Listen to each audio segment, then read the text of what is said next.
আলাইকুম বেঙ্গল কিচেনে সবাইকে স্বাগত। আজকে আমি চিকেন টিক্কা রেসিপি আপনাদের শেয়ার করবো। দেখুন, প্রথমে মাংস ধুয়ে পরিষ্কার করে জল ঝরিয়ে নিয়েছি। ওর মধ্যে টমেটো কুচি, পেঁয়াজ, ক্যাপসিকাম দিয়ে দিলাম, আদা রসুনের পিস দিলাম, লঙ্কা, হলুদ, ধনে জিরে গুঁড়ো, সমস্ত মশলা ভালো করে মাখিয়ে নিতে হবে। মাখিয়ে নিলাম সমস্ত মশলা।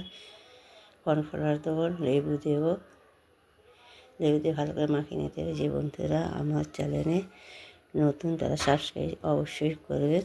আমার এই রেসিপি যদি ভালো লাগে আপনারা লাইক, শেয়ার, কমেন্ট অবশ্যই করবেন। টক দই দিলাম, দিয়ে সমস্ত উপকরণ ভালো করে মাখিয়ে নিতে হবে। সমস্ত উপকরণ ভালো করে মাখিয়ে নেব। পরিমাণ মতো একটু তেল দিলাম, তেল দিয়ে আবার মাখিয়ে নেব। যে বন্ধুরা আমার ফেসবুক থেকে দেখছেন, পেজটা আমার ফলো করে আমার পাশে থাকবেন। সমস্ত উপকরণ ভালো করে মাখিয়ে নিতে হবে। ভালো করে মাখিয়ে নিলাম। দেখুন, ভালো করে মাখানো হয়ে গেছে। এবার চাপা দিয়ে দেবো। চাপা দিয়ে 10 মিনিট চাপা দিয়ে তারপরে আবার আপনাদের করে দেখাবো, করে ভেজে দেখাবো। এখন এবার ধনেপাতার চাটনি করবো। দেখুন, ধনেপাতা নিলাম, ধনেপাতা, রসুন, আদা, কাঁচা লঙ্কা, 2টো কাঁচা লঙ্কা, 4-5টা রসুনের কোয়া, আদা 1 ইঞ্চি, লেবু হাফ লেবু রস নিচে দিলাম, পরিমাণ মতো নুন দিলাম। নুন দিয়ে একটা পেস্ট তৈরি করে নিতে হবে। দেখুন বন্ধুরা, একটা পেস্ট তৈরি করে নেব। এবার হয়ে গেছে। এবার এই যে আমার ধনেপাতা চাটনি কমপ্লিট। দেখুন কতটা সুন্দর হয়েছে। দেখুন বন্ধুরা, এই যে আমার ধনেপাতা চাটনি আপনারা এইভাবে বানাবেন, ভালো লাগবে। আমার এই রেসিপি যদি ভালো লাগে আপনাদের কমেন্টে জানাবেন। ধনেপাতা চাটনি রেডি হয়ে গেছে। দেখুন এই যে, দেখুন বন্ধুরা, এবার আপনারা ধরে এক করে এক পিস মাংস, 1 পিস টমেটো, ক্যাপসিকাম, মানে এইভাবে একটা করে সব গেঁথে নিতে হবে এর মধ্যে, কাঠির মধ্যে। দেখুন এই যে একটা করে মাংস দিচ্ছি, 1 পিস পেঁয়াজ, ক্যাপসিকাম, টমেটো, এইভাবে এক করে গেঁথে এর মধ্যে নিতে হবে। দেখুন বন্ধুরা, এই যে আবার একটা টমেটো দিলাম, আবার 1 পিস মাংস। এইভাবে সবগুলো তৈরি করে নিতে হবে। আমার একটা তৈরি হয়ে গেছে। দেখুন বন্ধুরা, এই যে আবার আপনাদের দেখাচ্ছি।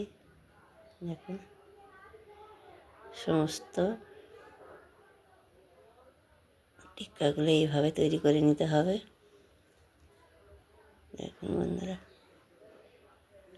এক করে সমস্ত টিক্কা তৈরি করা হয়ে গেছে। এই যে কতটা সুন্দর হয়েছে দেখুন। এবার আপনাদের ভেজে দেখাবো, আপনারা দেখতে থাকুন। গ্যাসে একটা প্যান বসিয়ে দিলাম, তাতে পরিমাণ মতন তেল দিলাম, তেল ব্রাশ করে নিলাম। তেল গরম হয়ে গেছে। এবার এক করে চিকেন টিক্কাগুলো দিয়ে দেবো, দিয়ে উল্টে পাল্টে ভেজে নিতে হবে। 3 পিস 3টে স্টিক দিয়ে দিলাম, দিয়ে আবার উল্টে পাল্টে ভেজে নিতে হবে। ভালো করে উল্টে পাল্টে ভেজে নেব। দেখুন বন্ধুরা, আমার এই চিকেন টিক্কা রেসিপি আমি এইভাবে করছি, আপনারা এইভাবে করে দেখবেন, অবশ্যই ভালো লাগবে। আর ভালো লাগলে লাইক, শেয়ার, কমেন্ট অবশ্যই করবেন। উল্টে পাল্টে ভেজে নিতে হবে। ভাজা হয়ে গেছে, এবার তুলে নিলাম। এক করে সব তুলে নেব। তুলে নিলাম, আবার একটা করে দিয়ে দেবো। আবার এক করে দিয়ে দিলাম। এগুলোকে উল্টে পাল্টে ভেজে নিতে হবে। 1 পিস হয়ে গেছে, আর 1 পিস উল্টে দিলাম। এই উল্টে দিলাম আবার সব এক করে উল্টে পাল্টে দিতে হবে। উল্টে পাল্টে ভেজে নিতে হবে। ভাজা কমপ্লিট। আবার উঠিয়ে নেব,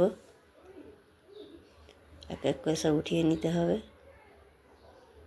দেখুন বন্ধুরা কতটা সুন্দর হয়েছে দেখুন। এবার আপনাদের পরিবেশন করে দেখাচ্ছি, আপনারা দেখতে থাকুন। এই দেখুন আপনাদের পরিবেশন করে দেখাচ্ছি কতটা সুন্দর হয়েছে দেখুন। ধনেপাতার চাটনি আর টিক্কা হেবি সুন্দর হয়েছে দেখুন বন্ধুরা, কতটা সুন্দর হয়েছে দেখুন।